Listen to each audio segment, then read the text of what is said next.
Setelah berbincang dengan Myra bersetuju untuk menolong Ian melakukan pembunuhan yang mana dinamakan oleh Ian sebagai pembunuhan yang sempurna.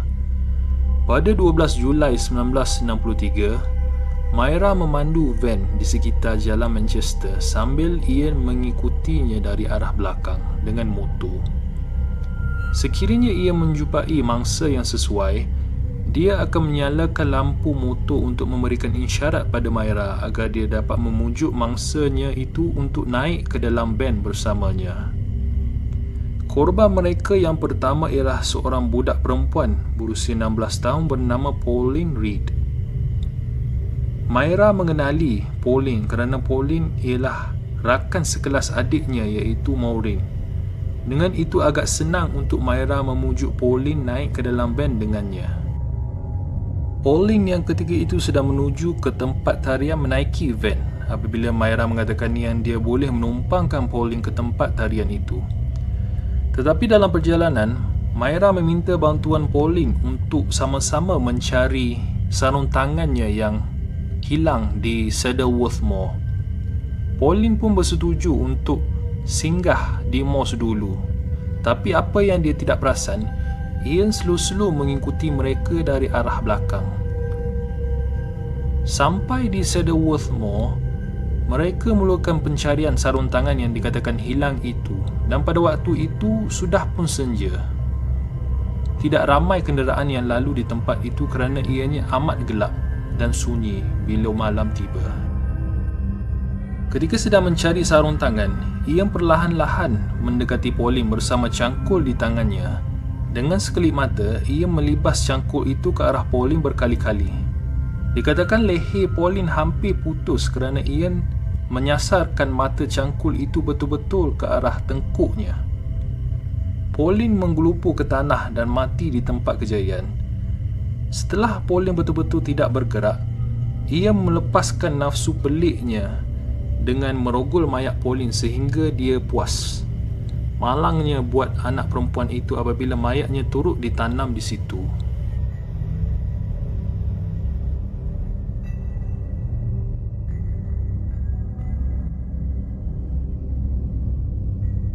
Tiga bulan kemudian, nafsu untuk melakukan keganasan timbul lagi dan mereka merancang untuk mencari mangsa kedua. Modus operandi yang mereka gunakan kali ini sama sahaja seperti pembunuhan mereka yang pertama. Cuma kali ini Ian turut menaiki kereta bersama Myra. Mereka telah menumpangkan seorang budak lelaki berusia 12 tahun bernama John Kilbride yang dijumpai mereka di pasar sekitar area Manchester. Helah sama digunakan. Ia meminta bantuan budak itu untuk sama-sama mencari sarung tangan Myra yang hilang di Saddleworth Moor.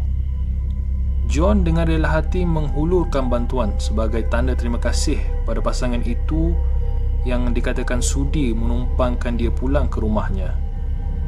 Sampai sahaja di Moss, ia menyerang John secara seksual sebelum menjerutnya dengan tali kasut dengan kuat.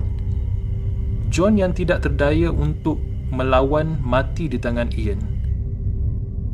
Mayat John dijumpai dalam keadaan bogel dengan kedua kakinya diikat dengan seluar dalamnya sendiri.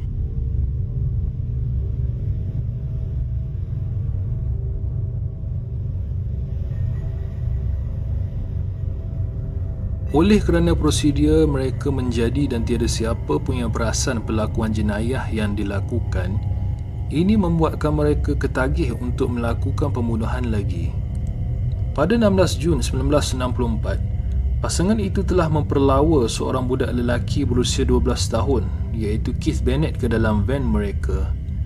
Keith ialah mangsa yang berbeza dengan mangsa-mangsa sebelum ini kerana Ian telah membawa budak itu jauh ke pedalaman Saddleworth Moor sebelum membunuhnya dengan menjerut budak itu sehingga lehernya patah.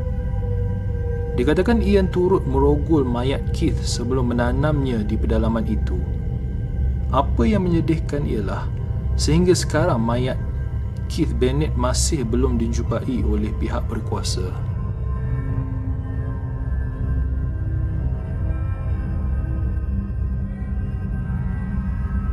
Pada 26 Disember 1964, Ian dan Myra telah ke taman tema berdekatan dengan rumah mereka. Di situ mereka perasan ada seorang budak perempuan berumur 10 tahun iaitu Leslie Ann Downey sedang duduk keseorangan. Melihat ini adalah satu peluang besar, Ian dan Myra memujuk Leslie untuk naik ke kereta mereka. Mangsa keempat ini juga boleh dikatakan berbeza dari mangsa-mangsa yang sebelum ini kerana Ian dan Myra membawa Leslie pulang ke rumah mereka, bukannya ke Cedarworth Mall. Malangnya nasib budak itu, setelah sampai di rumah, pasangan itu telah membogelkan Leslie dan memaksa budak itu untuk posing supaya nampak alat sulitnya kerana mereka ingin mengambil gambar. Dikatakan budak itu merayu agar dilepaskan sehingga dia memanggil Myra Mama dengan harapan agar pasangan itu tidak mencederakannya.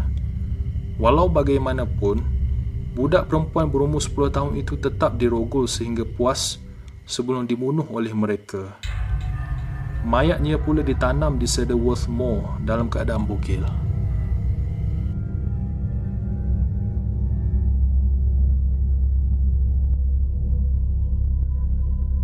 Sepuluh bulan kemudian, perasaan untuk membunuh datang lagi.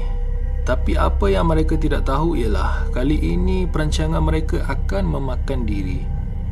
Ianya bermula apabila Ian dan Myra telah membawa pulang bersama mereka seorang remaja berusia 17 tahun bernama Edward Evans. Tujuan Edward mengikuti mereka bersama kerana dipercayai Ian mengajaknya untuk melakukan gay sex. Tapi pada hari itu juga, Ian menyuruh Myra menjemput adik iparnya iaitu David Smith. Ian dikatakan agak rapat dengan David kerana David juga mempunyai rekod jenayah masa lampau seperti pecah rumah dan mencederakan orang.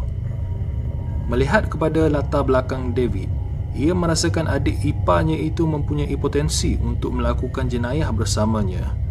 Lagipun Ian juga pernah menceritakan pada David yang dia ada menanam mayat di Cedarworth Mall. Berbalik kepada Edward Evans, remaja itu dijemput masuk ke rumah pasangan itu setelah sampai. Dan setibanya juga David, dia turut dijemput oleh Ian. Nak dipendekkan cerita, pergelutan berlaku antara Ian dan Edwards. David yang ketika itu berada di dapur bergegas ke arah mereka. Sampai saja David melihat Ian sudah berada di atas Edward, menindih remaja itu sambil memegang kapak di tangannya. Betul-betul depan David, ia melibas kapak itu ke arah kepala remaja yang ditindihnya. Kepala berlubang, darah memancuk keluar dengan banyak. Remaja itu menggelupu kesakitan. David yang ketika itu amat terkejut dengan apa yang disaksikan menjadi kaku dan tidak tahu untuk berbuat apa. Hasrat ia untuk menjadikan David sebagai penolongnya tidak kesampaian apabila David yang ketika itu ketakutan melaporkan apa yang dilihatnya pada pegawai polis.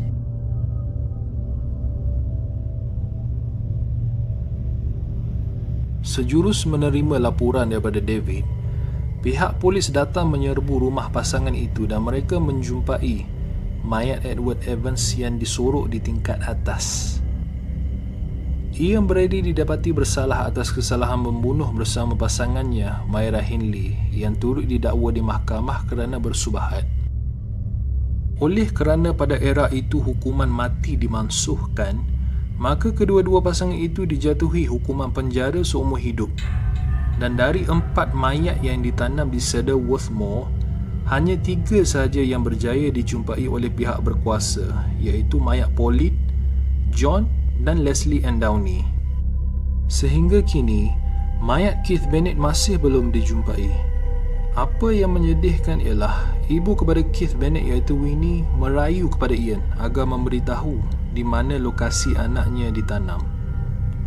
Tetapi Ian seperti mahu menyeksa Winnie kerana sehingga ajalnya dia tidak pernah memberitahu lokasi itu. Jika anda ke Cedarworth Mall, kemungkinan anda akan menjumpai bunga yang diletakkan di tepi jalan. Ianya adalah untuk mengenang dan memperingati jasad Keith Bennett yang ditanam di situ dan masih belum dijumpai sehingga sekarang. Kisah The Moss Murder ini telah diangkat ke layar perak pada tahun 2006 dengan tajuk See No Evil.